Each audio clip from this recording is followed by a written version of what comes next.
True power isn't about who shouts the loudest. It's about who doesn't need to shout at all. For Maya Bennett, power was a cloak made of a red cotton apron and the practiced, silent steps of a woman who was never meant to be noticed. In the marble and gold theater of the luxury gala, the elite look at a waitress and see a shadow serving champagne. They don't see the silent architect of their world, the undercover successor to a global syndicate who holds their entire futures in her steady, engloved hands. Tonight, the hotel ballroom was a galaxy of artificial stars, a universe of clinking crystal and whispered power plays that Maya was paid to ignore. She moved through the sea of tailored silk like a ghost, her face a mask of calm neutrality, her eyes sharp as a diamond blade, observing the cracks in the foundations of the men who thought they ruled the city. She was watching Min-Jae Park. He didn't just walk into a room. He shifted its gravity. Min-Jae held the center of the floor with a lethal, magnetic grace, his sharp jawline and slicked-back hair signaling a man who had never been told no. He was a predator in a bespoke tuxedo, his presence a heavy weight that made the air around him feel thin. The spark that changed everything was small, a missed cue, a fraction of a second where a guest's stumbling path sent a tray of drinks tilting toward the Mafia boss. The cold splash hit Min-Jae's white shirt, and the music of the room seemed to falter into a sudden, arctic chill. Min-Jae didn't look at the guest who stumbled. He turned his intense, dark gaze slowly toward Maya, singling her out as the target for his theatrics. He stepped into her space, leaning forward until the scent of his expensive cologne was a threat. He leveled a finger directly at her face, a jagged, public accusation designed to crush her spirit in front of the city's elite. His posture screamed that she was beneath him, a mere servant to be broken. But as the crowd held its breath, waiting for the waitress to crumble, Maya didn't flinch. She stood perfectly upright, her shoulders relaxed, a subtle and terrifyingly confident smile playing on her lips. Her steady eyes locked onto his, reflecting a truth he was too arrogant to see. He wasn't looking at a victim. He was looking at the woman who was about to become his boss. The golden light of the chandeliers seemed to sharpen, she catching the jagged edges of the broken crystal scattered at Maya's feet. The theater of status she had been observing had suddenly become a stage, and she was center stage in a play she had scripted but not yet intended to perform. Min-Jae Park did not move immediately. He looked down at the dark, spreading stain on his white shirt, a mark of chaos in his perfectly ordered world. The guests nearby recoiled, their faces contorted in a mix of thrill and terror. In their world, a stained shirt wasn't just an inconvenience, it was a breach of the sanctuary of power. Min-Jae's subordinate, a man who usually moved with the confidence of a wolf, looked like a panicked child. I am so sorry, boss," the man stammered, his voice cracking. "The waitress, Quiet," Min-Jae said. His voice was a low, dangerous hum that cut through the frantic apologies like a razor. He didn't look at the man. He didn't look at the broken glass. He turned his head with a slow, mechanical precision until his dark eyes were locked onto Maya. He stepped forward, closing the distance until the heat radiating from him was palpable. This was the moment of the pointed finger. He raised his hand, his index finger leveling inches from Maya's nose, a gesture of absolute accusation. "In my world," Min-Jae said, his voice dropping to a whisper that carried further than a shout, "every mistake has a price. You've just ruined a shirt that costs more than you'll earn in 3 years of serving people like me." Maya felt the eyes of the city's elite boring into her back. She could see the reflection of the chandeliers in Min-Jae's pupils, and she could see his arrogance, He was playing a role, the alpha male asserting dominance over the help to remind the room of his gravity. He expected her to tremble, to stutter, to beg for her job or her life. Instead, Maya took a breath, not of fear, but of appraisal. She didn't look at the finger. She looked directly into his soul. She felt the weight of the encrypted device in her hidden pocket, the link to a global syndicate that could erase Min-Jae's entire legacy with a single command. The irony was delicious. The shirt is an Italian weave, Super 180s wool and silk blend, Maya said calmly, her voice steady and melodious, devoid of the frantic pitch of a servant. It's a fine garment, Mr. Park. But surely a man of your stature understands that some things are far more expensive than silk. The silence in the ballroom became absolute. Min-Jae's eyes narrowed, his brow twitching. He wasn't used to hearing his name from a waitress, and he certainly wasn't used to the tone of an equal. He leaned in closer, his finger almost touching her skin, his body language a physical press of intimidation. You think you're clever? He hissed, his gaze searching her face for the cracks that wouldn't come. You're a ghost, a nothing. You exist because I allow it. Apologize. Get on your knees and show this room that you understand your place. Maya didn't move. She didn't blink. She simply let the small, knowing smile widen just a fraction. It was the smile of a predator watching a trap snap shut. My place, Mr. Park, is exactly where I need to be. The air in the ballroom felt as though it had been sucked out by a vacuum, leaving a pressurized void where only Min-Jae's breathing and the faint, rhythmic ticking of a nearby grandfather clock remained. The elite of the city, judges, CEOs, and rival heirs stood like statues carved from ice, their eyes darting between the towering, furious figure of the mafia boss and the slender woman in the red apron. They were waiting for the inevitable, the shattering of a spirit, a plea for mercy, or perhaps the frantic intervention of hotel security. Instead, they witnessed something that defied the laws of their social gravity. Maya Bennett did not lower her gaze. She did not tremble. Slowly, almost imperceptibly, the corners of her mouth tilted upward. It wasn't a smirk of derision or a nervous twitch of fear.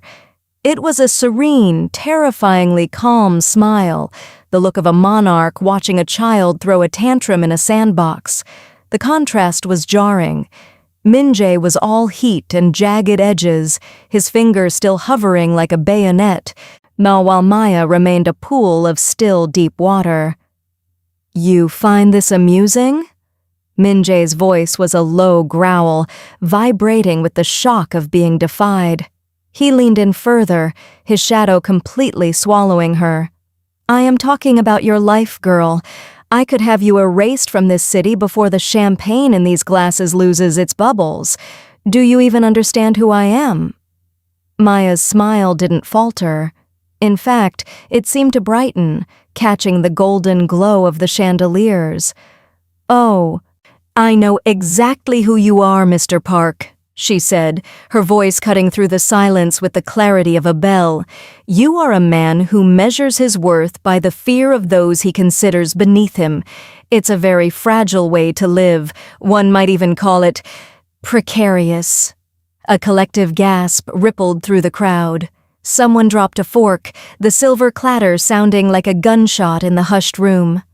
No one talked to Min-Jae Park this way. No one looked at him with pity. And Min-Jae's face went pale, then a dark bruised red. The public nature of the defiance was a poison to his reputation. He could feel the eyes of his rivals on him, measuring his reaction, looking for a sign of weakness.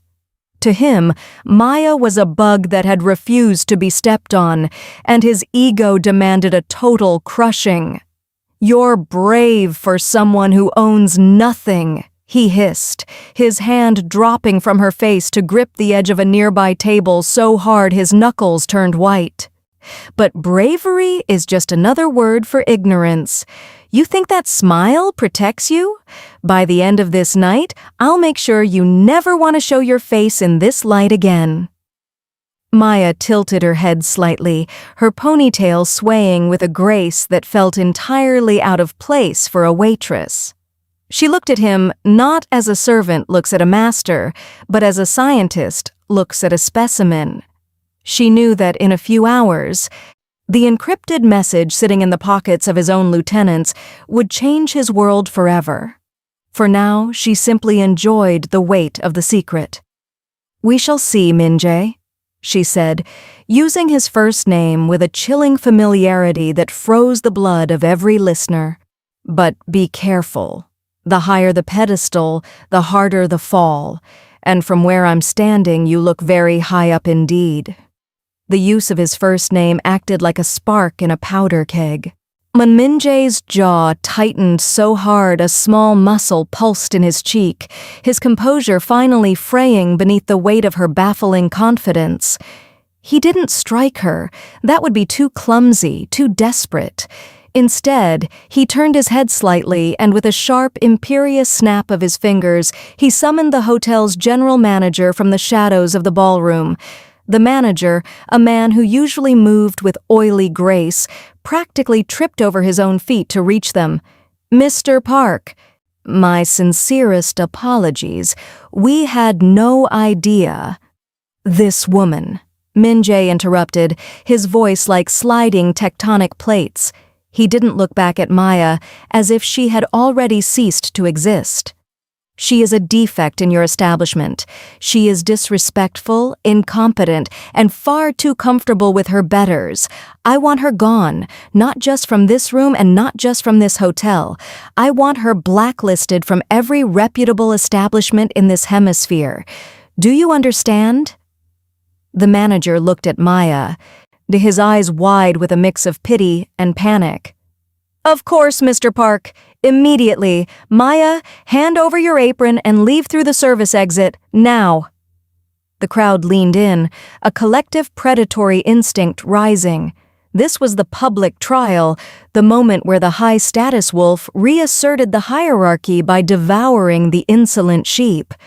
They watched for the tears, the frantic begging, the moment the queen realized she was just a waitress after all. But the breakdown never came. Maya slowly untied the knot of her red apron, her movements rhythmic and deliberate, as if she were performing a ritual rather than a termination. She draped the fabric over a nearby chair with the care one might give a royal robe. "Is that all, Min-Jae?" she asked, her voice carrying easily through the silent ballroom. "A blacklisting? It's a very small weapon for such a big man." Min-Jae finally turned back to her, a cruel, triumphant glint in his eyes. You think you're still in a position to talk? You're unemployed, untouchable, and soon you'll be forgotten. I've taken your livelihood. By tomorrow morning, you'll be begging for a shift in a subway station." "You haven't taken anything I didn't allow you to touch," Maya replied. She reached into the pocket of her black trousers, not for a handkerchief, but for a slim, matte black smartphone that looked far too advanced for a service worker. She didn't look at the screen, and she merely tapped a specific sequence on the side. The manager stepped forward, reaching for her arm to escort her out, but Maya simply held up a hand. The gesture was so naturally authoritative that the man froze mid-step, his instinct to obey suddenly overriding his fear of the mafia boss. "The trial is over, Min-Jae," Maya said, her smile returning, sharper and colder than before. "But you've made a tactical error. You've spent the last 10 minutes trying to show this room how powerful you are. You should have spent them wondering why I'm the only person here who isn't afraid of you." She glanced at the grand clock on the wall. The time was 11 p.m. Across the room, several of Min-Jae's personal security detail suddenly reached for their jackets, their expressions shifting from boredom to pure, unadulterated shock as their encrypted devices began to chime in a haunting, synchronized unison. The shift in the room's pressure was no longer coming from Min-Jae. It was radiating from the woman in the black top, standing amidst the broken glass like she owned the world. The rhythmic chime of the synchronized devices felt like a physical pulse through the room, a digital heartbeat that instantly overrode the soft orchestral music. It wasn't the polite ring of a social call, it was the sharp, urgent vibration of high-level burner phones, the kind used by men who dealt in secrets and blood. So across the ballroom, shoulders stiffened.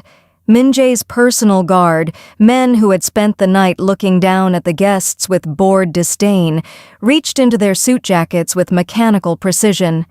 Even the elite guests, the ones with enough blood on their hands to be part of the inner circles, felt the buzz against their hips.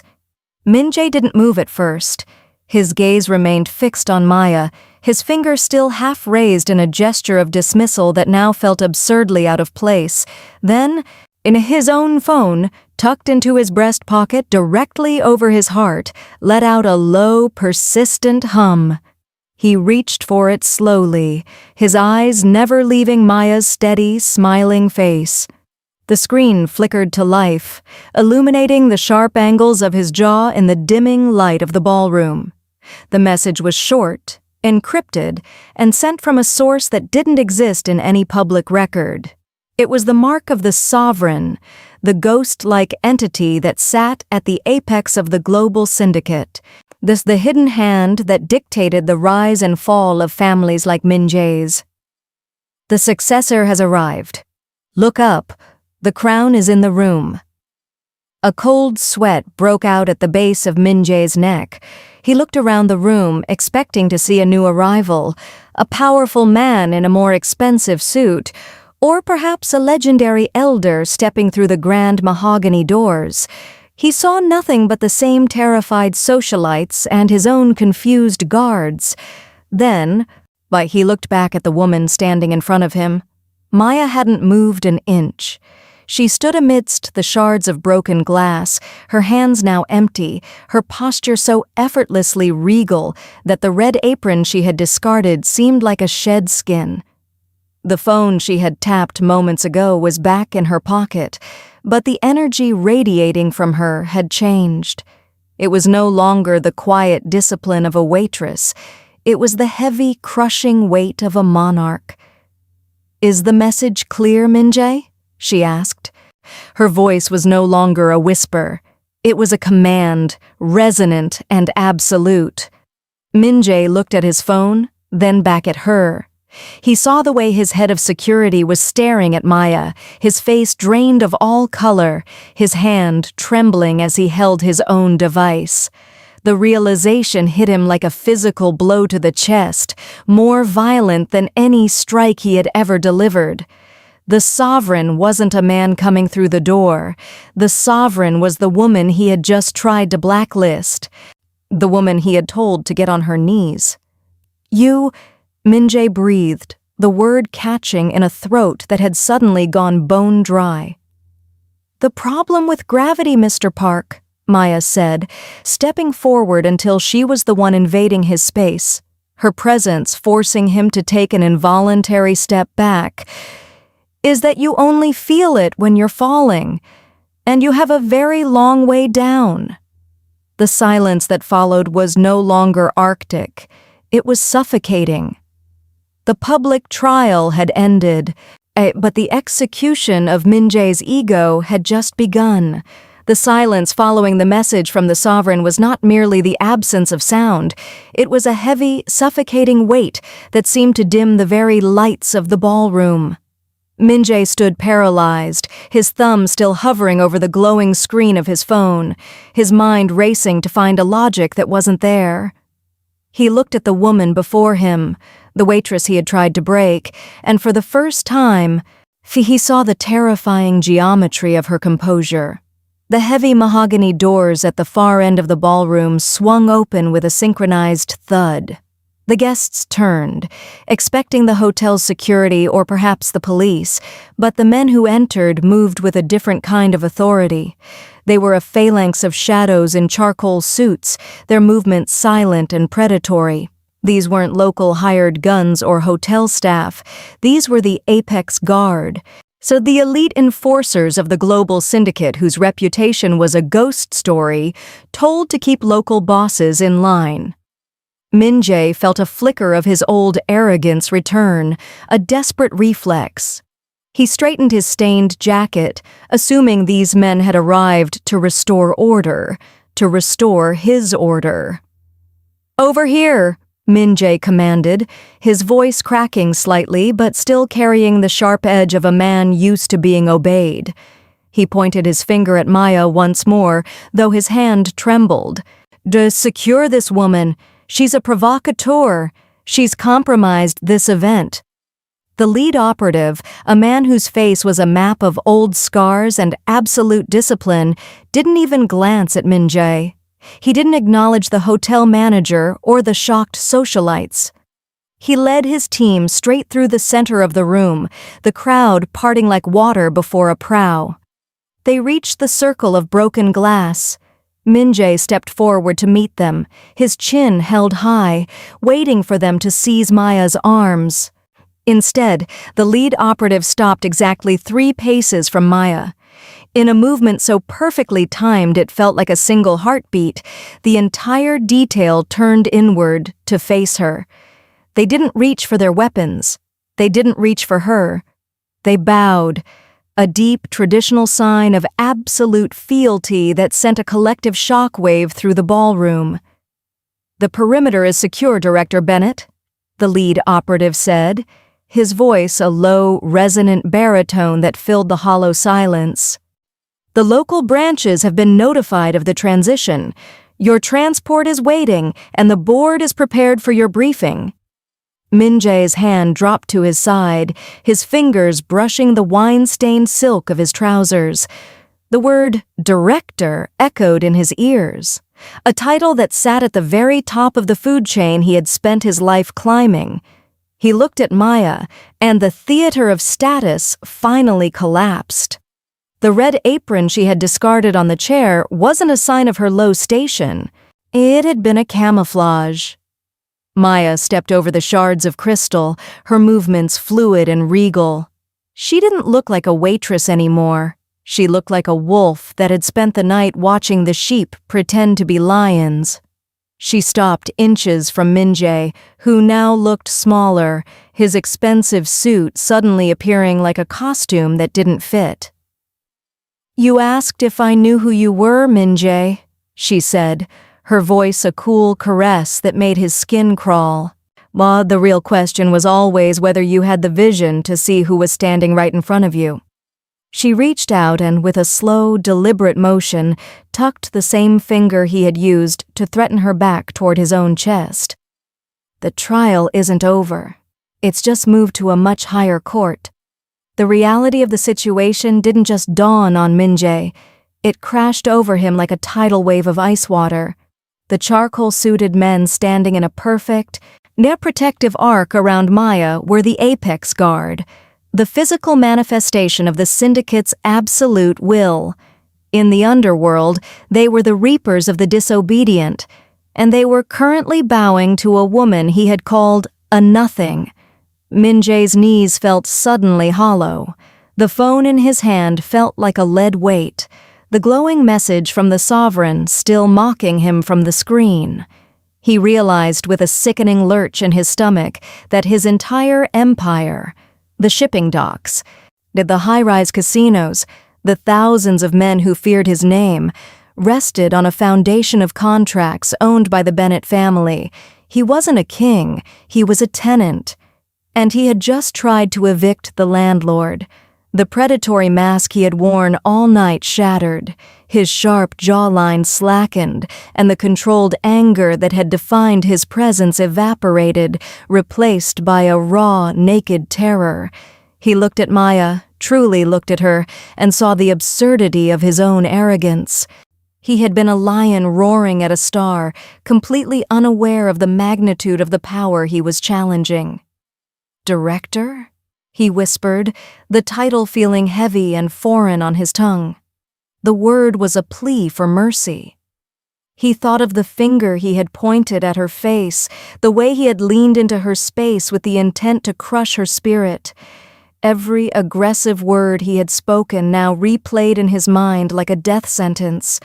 Maya watched the psychological collapse with the detached interest of a master jeweler inspecting a flawed stone. She saw the moment his pride died, replaced by the desperate instinct to survive. The elite guests in the ballroom were no longer watching a lowly waitress. They were watching a god fall and a new one rise. The socialites who had smirked at Min-Jae's humiliation of her now looked away, terrified that her gaze might settle on them next. I didn't know," Min-Jae stammered, his voice losing its magnetic resonance. "I was blind. Please, if I had realized who—" "That's the flaw in your design, Min-Jae," Maya interrupted, her voice a calm scalpel. "You only respect power when it wears a crown you recognize. You treat the invisible with contempt because you think they can't fight back. But in my world, the most dangerous people are the ones you never see coming." She took a single step closer, stepping over the red apron she had discarded earlier. To Min-Jae, it looked like she was stepping over the remains of his own life.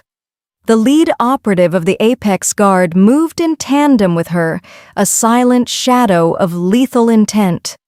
Min-Jae's own security team had already backed away, their loyalty shifting to the true source of authority in the room.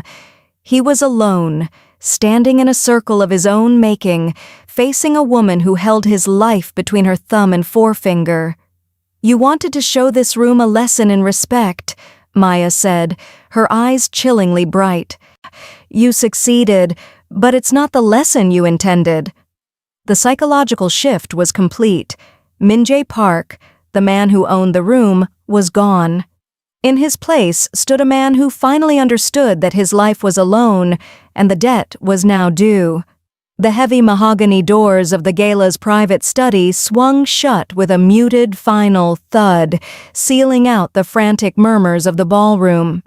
Inside, the air was thick with the scent of old paper and expensive tobacco, the sharp contrast to the spilled wine and floral perfume of the party. Maya walked to the center of the room, her movements devoid of the subservient rush she had mimicked all evening. She didn't sit. She stood by the massive oak desk, her presence filling the space until the room felt small. Min-Jae followed her, his steps hesitant, his gaze fixed on the floor. The man who had entered the hotel as a god was now a ghost of himself. His tailored jacket felt like a shroud. He stood by the door, his hands clasped tightly behind his back, waiting for a sentence to be passed. "Look at me, Min-Jae," Maya said. It wasn't a scream, it was a quiet request that carried the weight of an ultimatum. He lifted his head. The arrogance was gone, replaced by a hollow-eyed exhaustion. "Director, I will accept whatever punishment the syndicate deems fit. My behavior was inexcusable." Maya paced a slow circle around him, her eyes scanning him with the clinical detachment of a judge. "Punishment is for children, Min-Jae. I'm interested in assets, and right now you are a failing one." She stopped in front of him, her face inches from his. "Tonight, you didn't just insult a waitress. You insulted the very concept of power. You used your status as a blunt instrument to stroke your own ego because a subordinate made a mistake. You were loud. You were theatrical. You were weak." Min-Jae winced at the word. "I was maintaining discipline," he whispered. "No," Maya countered, and her voice dropping to a dangerous, silky register. "You were maintaining a mask. Real power is silent. Real power doesn't need to point a finger or demand an apology to know it is in control. Your ego is a liability, Min-Jae. It makes you predictable. It makes you easy to bait. If I were an assassin instead of your superior, you would have been dead before the wine even dried on your shirt." She reached out. her fingers brushing the dark stain on his chest. He shivered under her touch. My regime has no room for peacocks. I need wolves who know how to blend into the shadows. I spent months in that red apron watching you, learning your weaknesses, while you didn't even see my face. That is how empires are built, not with shouts in a ballroom, but with the quiet observation of those you think are beneath you. She stepped back, her expression hardening into something regal and unyielding. I am taking over this city's operations personally. You have a choice. You can remain the man who screams at waitresses until your rivals eventually find the courage to slit your throat, or you can shed that ego and become the weapon I need. You will be my right hand, Min-Jae, but a hand only moves when the brain commands it. Min-Jae felt a strange sensation, not just fear, but a spark of profound, terrifying respect. He looked at the woman who had dismantled his life in 10 minutes and realized he had never met anyone more qualified to rule. "Nor tell me what to do," he said, his voice finally finding its steady center. Maya smiled, and this time the warmth didn't reach her eyes. "First, you're going to change that shirt. Then we're going to discuss who in that ballroom actually deserves to keep their seat at the table." The transition from the opulent study back to the cold reality of the underworld was instantaneous. Maya didn't give Min-Jae time to mourn his fallen ego. She gave him a file.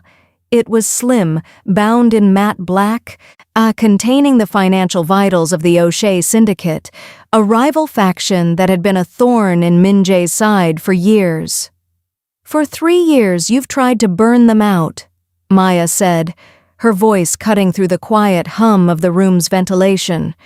"You've sent gunmen to their warehouses and firebombs to their clubs, and for 3 years they've grown stronger on the back of the very chaos you created.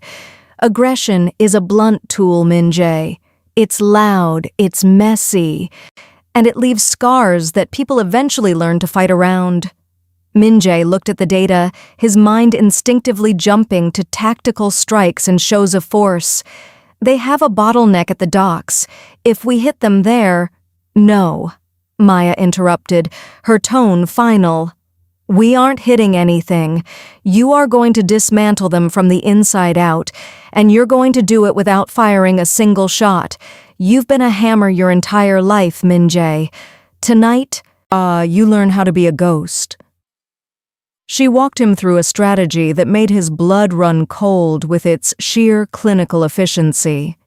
It wasn't about blood, it was about breath.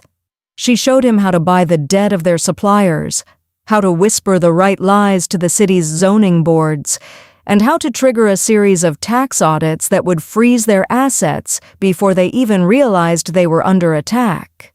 She was teaching him how to remove the oxygen from a room until the occupants simply stopped moving. "They expect a war," Maya explained, her steady eyes reflecting a terrifying brilliance. "They are prepared for your soldiers. They are not prepared for a silent evaporation of their capital. You will lead this operation, but you will do it my way. No threats, no public displays. You will be the invisible force you so recently despised." Min-Jae felt the weight of the assignment. It was a test of his discipline, a trial to see if he could suppress the impulsive rage that had almost cost him everything in the ballroom. He looked at Maya, seeing the blueprint of a new kind of empire, one built on shadow and leverage rather than fear and fire. "If I succeed?" he asked, his voice low. "Then you prove you are worth the seat at my right hand," she replied, her gaze unyielding. "You prove that you can be a weapon of precision rather than a weapon of mass destruction. But redemption isn't found in an apology, Min-Jae. It's found in results." He bowed, not out of fear this time, but out of a burgeoning loyalty to a vision that was far vaster than his own. He took the file and stepped toward the door, the wine-stained shirt already replaced by a fresh obsidian black silk. He was no longer a king in his own mind, but he was becoming something far more dangerous, a student of the sovereign. "And Min-Jae," Maya called out as he reached the handle. He turned, meeting her calm, knowing smile one last time. "Don't let them see you coming. It's much more satisfying that way." 1 month later, the Grand Excelsior Ballroom looked exactly the same, yet the molecular weight of the air had shifted. The gold leaf on the pillars still gleamed under the chandeliers, and the same elite faces populated the tables, but the predatory hunger that usually defined these gatherings had been replaced by a heavy, reverent hush. At the head of the long, obsidian-tiled gala table sat Maya Bennett. She was no longer a ghost in a red apron, a shadow pouring wine for men who didn't know her name. She wore a suit of midnight blue silk that moved like liquid, her hair no longer pulled back in a utilitarian ponytail, but falling in a sharp, modern cut that framed a face of absolute command. She didn't need to shout, she didn't even need to speak. Her presence was a silent, magnetic north, drawing every eye in the room toward her. So to her immediate right stood Min-Jae Park. He was dressed in a suit that mirrored hers, his posture a study in disciplined iron. The wine stain was long gone, as was the arrogant tilt of his chin and the accusing finger. He stood half a step behind her chair, not as a servant, but as a sentinel, the sharpened blade to her brilliant mind. His gaze didn't scan the room for victims anymore.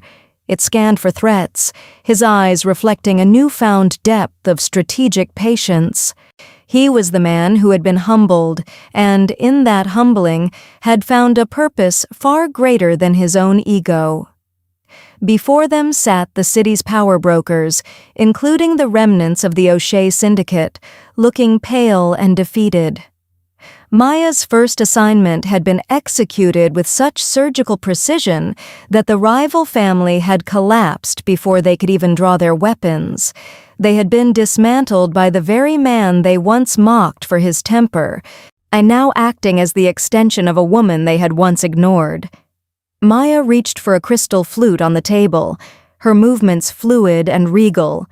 The hotel manager, the same man who had tried to blacklist her, stood trembling a few feet away, holding a bottle of vintage champagne. Maya didn't look at him.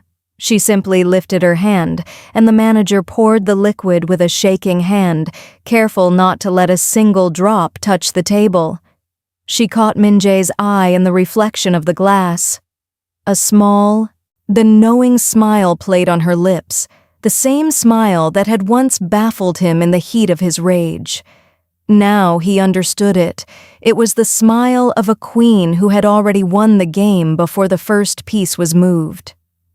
"To the new era," Maya said, her voice a calm, resonant melody that seemed to vibrate through the very floorboards of the ballroom.